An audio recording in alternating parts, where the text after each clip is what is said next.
Unfortunately, there are credible and serious threats to his life na he's really afraid to come out at this time. May mga banta umano sa buhay ni dating Ako Bicol Party List Representative Zaldico. Ito ang inihayag ngayong araw ng kanyang legal counsel na si Attorney Rui Alberto Rondain. Ayon sa abogado, natatakot ang dating mambabatas na umuwi ng Pilipinas, pangunahin na dahil sa tensyon o matinding galit ng publiko. And like I said, he's deathly afraid of coming home because may serious threats to his life. One half of the country wants to throw him in jail and throw away the key. The other half wants to string him up by the nearest tree. Would you come home under those circumstances? I wouldn't recommend that he come home. Isa rin sa ikinapangangamba ni Attorney Rondain ang posibleng karahasan ng publiko kung uuwi ng bansa ang dating kongresista. Ako personally, ang bigger fear ko is vigilante violence. Because nga everyone hates him because personally, I'm deathly afraid of vigilante violence. Someone who thinks that he's the moral guardian of the Filipino people will just take a paltik and shoot him anywhere. Mariinding pinabulaanan ng legal counsel ni dating Representative Ko na may air assets ang kanyang kliyente. Si Representative Ko, wala siyang may-ari na any aircraft. I understand that any aircraft related to him is owned by Mississippi's Aviation. Separate si Mr. Ko sa Mississippi.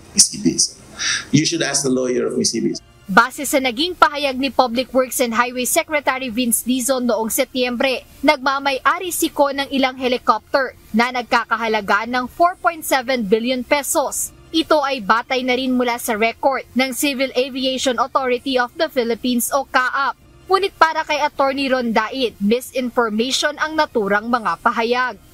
I'm assuming that it's owned by Mississippi. I'm sure that he personally doesn't own any aircraft. I am not counsel to the aviation companies, so it wouldn't be fair for me to speculate on that. Samantala nanindigan ang kampo ng dating mambabatas na hindi sila magsusumite sa Office of the Ombudsman ng counter affidavit o kontra salaysay.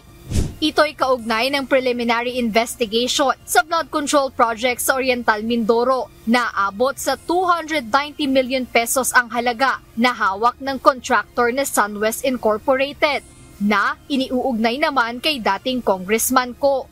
My thinking is the Ombudsman has already prejudged this case. And this is bolstered by the statements of Secretary Vince Dizon who said 60 people will be in jail by Christmas. Under these circumstances, there's really no tactical benefit to filing a counter affidavit. So the answer is, at this time, the way things are going, no, he does not intend to file a counter affidavit. Binigyang diin din ni Attorney Rondain ang kawalan ng formal at sworn complaint o sinumpaang reklamo na siyang batayan para simulan ang isang criminal investigation. Sa kabila ng mga katanungan para sa dating mambabatas, nanindigan ang kanyang legal counsel na hindi nito alam kung nasaan si Ko ngayon. Ang hulian niyang impormasyon na mayroon siya ay nasa Boston umano ito para sa medical treatment. Jedne Resina, UNTV News and Rescue. Diyos ang aming sandigan, serbisyo publiko ang aming pinahahalagahan.